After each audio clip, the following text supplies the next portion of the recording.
today's video, I'm going to be going over my pros and cons on the brand new Motorola Razr 2026 edition. Stay tuned. Alright everyone, hopefully guys are having a good day. Hopefully everyone is safe out there. You guys know that all of the brand new Motorola foldable and flippable devices have came out in the last couple weeks. But this is the $800 base model device right here in the flippable category. And I have to say, this device is really fun. So in this video, I'm going to be going over the things I like about this device and some of the things that I dislike about this device as well.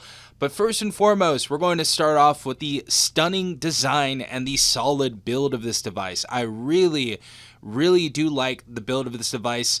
Someone commented a few days ago on my unboxing of this device and they're like, it looks like an iPhone 16 on the side and on the bottom of this device, and you are absolutely correct.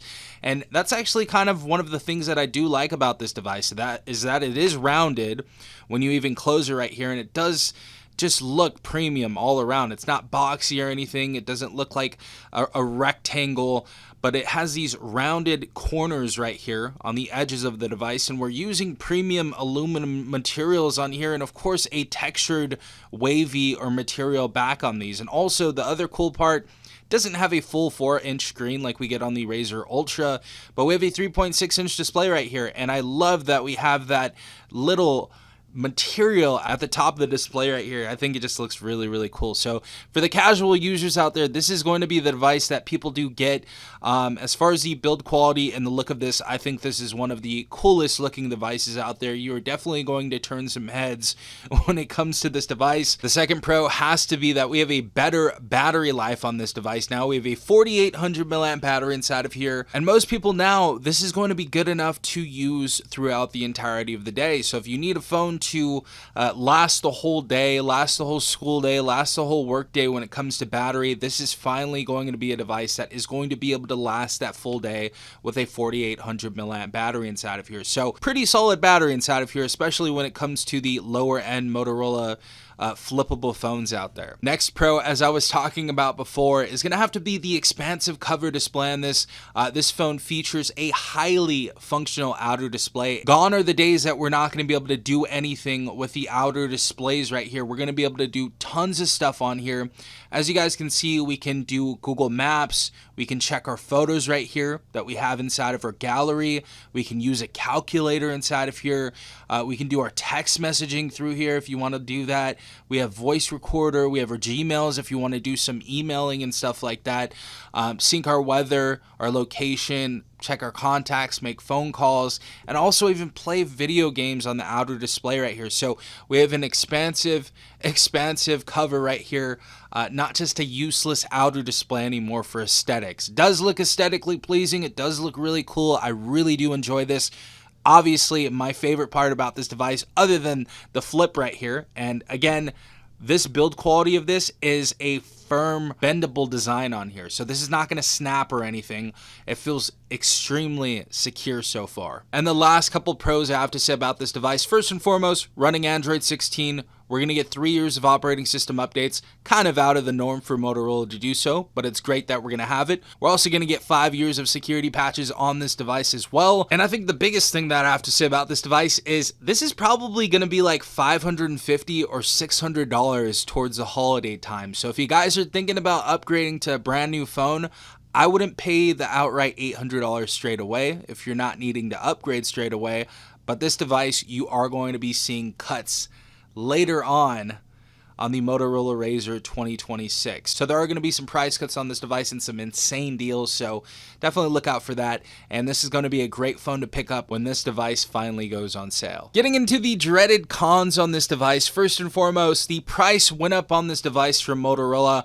The Motorola Razr 2026 last year was $699, and this device is now $799. So yes, it is demanding a higher price point for this device. And like I said before, this is probably going to go on sale later on, but I thought I just had to bring this up. There was a price hike. This went from $699 to $799 now, and there's a bunch of stuff going on in the world with economics and things like that with inflation. So the most likely outcome that happened, of course, is that the price tag of this phone went up. Next con has to be the performance isn't flagship level for the MediaTek chipset that we have inside of here. We have the MediaTek Dimensity 7450X inside of here.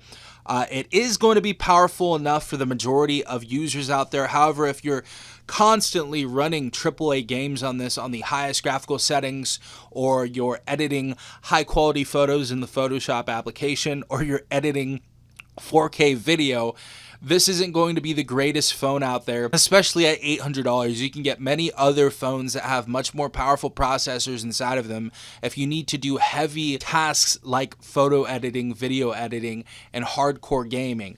If you're not doing any of those things, which the majority of people that want a flippable, foldable design are usually not doing, then you're going to be totally fine with this processor inside of here. It's a higher end mid-range processor. It's not a flagship processor, but if you are needing a flagship processor, go buy a phone out there that has something like a Snapdragon 8 Elite or whatever. There are many phones out there that are under $800, whether new or used currently. The last con I have to say about this device are these speakers on this. I feel like they are pretty underwhelming. I feel like for the majority of people, they're going to be totally fine. You're not really going to notice much of a difference between this and your phone that you had previously, but I was thinking the speakers were going to be better. I don't know if it's my unit or not, but these speakers sound a little bit tinny. It's not entirely bad, but they do have good bass. They do have good sound, and they have a very, very loud sound on these speakers. So not the worst speakers in the world, but I was definitely not blown away by these speakers. So very, very basic stuff right here. If you want a cool flip phone, love compact phones, love Motorola,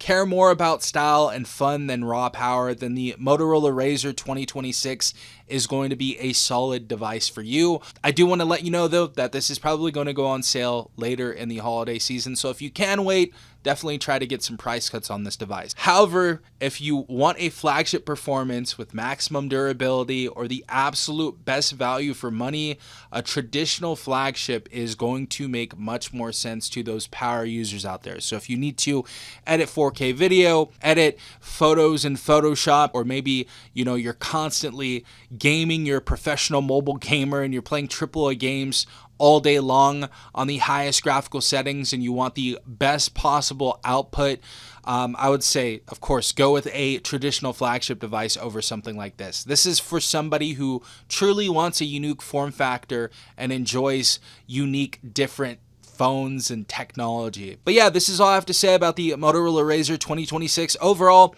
literally my favorite phone of this year. I really have enjoyed this device.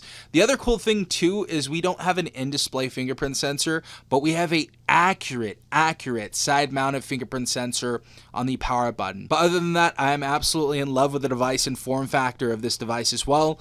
Let me know what you guys think in the comment section down below if you have this device, if you're going to get it, if you're not going to get it. Let the people know down below.